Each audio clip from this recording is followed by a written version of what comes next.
Boston Trucker here. Welcome to my channel. I hope you enjoy it. I'm over here at the ATHS booth. That's the American Truck Historical Society. It's got a timeline of trucking. If you get by here, it's definitely worth a read. Starting in 1935, making your way down into the 70s, right up to now. Pretty cool. Has anybody seen this movie before? Is it any good? I'm thinking about watching it. It's on my Netflix list. Over here with Dale Bridge at the ATHS booth. How you doing today, Dale? Just fine. Yourself? I'm doing wonderful. I'm looking at some nice trucks over here as usual. Yeah. What do we got over here? Well, this is my about 2/3 of my collection of truck industry patches. There are 4,500 roughly here on the floor, another 1,500 at home. Oh my God. I'm looking at a 2,000 piece collection this weekend to get some from, that type of thing. I've been doing this since the late 70s. Yeah. I started about 1979, but then started spending my money on my kids. Now I'm spending their money on me. I'm doing this. So you were much younger. You were just in my early patches. 20s. Where did that? That desire came from. I worked for International Harvester Navistar, major truck manufacturer. I worked at their Fort Wayne assembly plant, which made the Paystar, the Transstar, the Fleet Star. We also built the Scout. At that point in time, International made axles and transmissions, and they also made them in that facility. So I started to build the low model trucks. Yeah. Okay. Well, I moved from Fort Wayne, Indiana to Springfield, Ohio. Several got broke in that transition. I knew I was going to move 3 to 4 more times with the company, so I said, no, it's got to be something different. Yeah. And so I got into collecting these. I would write the companies, and quite often they would just send one. Really? I was going to ask you, how did you get this? Can you show me some of your favorite patches? The one that what is my favorite? I know you don't like to pick favorites, but well, you had. I do have one favorite here. Okay. Now, you have to be patient with me a moment. No, this is really amazing. Basically, you have them in alphabetical order. Well, close, but not within the letter. This is the one that I always point out as my favorite. Mushroom transportation? Yes, and if I'd hidden that and I asked you to guess, I don't know if you would have guessed it or not. No, but out of Philly makes sense. They used to haul mushrooms out of Kenning, that area. Yeah. So they hauled the finished product, but also the feeder stock, the manure, that type of thing. So that's great. So like I said, I've got in here 4,500 or so, organized basically by letter, but I really like the ones that they spent time doing color on. Okay, rather than just saying Fred's Trucking, they put a little splash into it. Yeah, and it's often hard for me because I try to investigate. If you look at a particular patch, if this line is in red, that's when that company went out of business. Okay, so you get an idea. Probably about 65-70% of these companies are out of business. Okay, or combined with bought out by somebody else, that type of thing. Have trucking companies start making patches? Pretty much. Right. Pretty much. It's a shame. I did now have. They're doing hats. Yeah, they do hats. They embroider it directly into the hat or the shirt. A driver's more likely to wear a nice polo shirt with the logo in it, than the traditional uniform button-down type of thing. Okay. I still find a lot of patches on eBay though. Okay, I've seen them too. I saw one last night that probably dates back in the early '60s. I'll have to look at it and consider whether I buy it or not. Which is your oldest patch here? The oldest patch here is, again, let's see, this one here. Wow, look at that. That probably goes back into the late 40s, early 50s. That was one of the 7 companies that went together to make Associated Transport. Okay, they went together. One of the first big merged companies, to start the big trucking business. Even back then, you had to have your permit. You could only operate in a certain authority. Certain regions serve certain customers. Okay, in 1981, they deregulated the industry, which means you could haul freight for anybody, anywhere. And that led to the demise of many, many companies because you had operating authorities at that point in time, and they had the value of those on their balance sheet. And overnight, millions of dollars of assets were wiped out. And sometimes, if you borrowed against those to buy your trucks, the bank came knocking on your door and said, I want payment. And they said, no, you can have the trucks. Wow. And that took a lot out at that point in time. In the early 80s, when we had the fuel crisis, that took a lot out. Okay. Last few years, there's been a few major acquisitions, but I think that'll cool down now for this year. Okay. Knight Swift recently bought a large company. Okay. Yes. What do they buy? Oh, U.S. Express. Yes. Yeah. Yes. Yes. So that made them even larger. Okay. Yeah. They're in the top 10 carriers right now. It's almost like a monopoly. Yeah. So I enjoy bringing this out. It's great. I'm noticing them old McLean patches. Yes. Back in the day, there's just so many cool. He pioneered the container.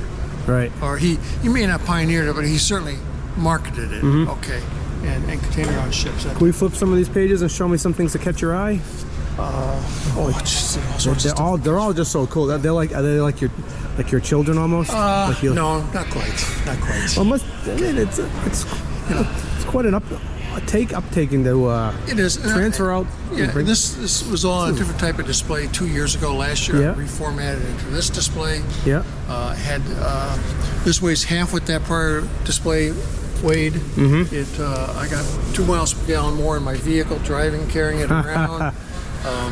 It's a lot easier for me to manage. This morning I did a lot of preventative maintenance on it. Yeah. Just like a truck, it takes some care and updating, that type of thing. The old MCT patches. My buddies from MCT, Russell Spawn. Yeah, I know Russell. Oh yeah. He actually nominated me for this award that I got from the ATHS. Well, Russell will be watching Story this of the video. Year. Trust me. Yeah. So, Intercity patches out of Warren, Massachusetts. That's where I'm from. Nope.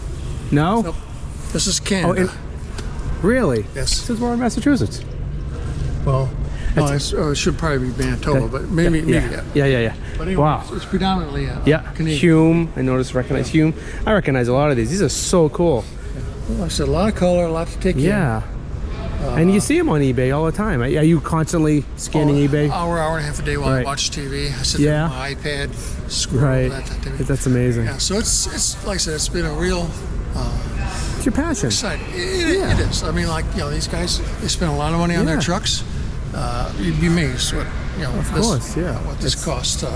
Fortunately, I resell a lot, so my net is a little bit less. Okay. But I still have probably over $60,000. So do you sell them? You sell them online too? I sell them online. How does somebody get a hold of you if they want to buy? Well, LTM DWB is one name I have. Okay. And the other name I have is Jazzman_Mom. And that's on eBay. That's on eBay. All right, cool. Yeah. So there are 2 sites I am on eBay. And like I said, if I successfully buy this collection this weekend, there'll be 1,500 posted over the next several months. I bought a 2,000-piece collection last year. Really? And I have about 500 left. Yes. Wow. So this is Canada. That's just the Canadian arm. Canadian side. Wow. Yeah. So the U.S. arm is. Take a walk here, huh? Yeah. Wow. Look at that. There's the Canadian arm, or the U.S. arm. Yeah. And then they eventually became Conway. Yep. You're right. Okay. So there's the Conway piece. Look at that. Couldn't bring myself to put them on the same Sierra page because people. Cedar Rapids Steel Transport. Many people don't know that. Just a fun fact. Yeah. Oh, like Circle C. Yes. Wow, that's so cool.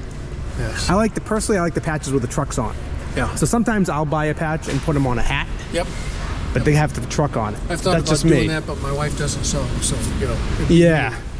What I do is I buy last year I bought a plain hat and I got a Montfort patch. Okay. And I have a Montfort hat now. People are like, oh, where'd you get that Montfort hat from the 70s? Like, I made it.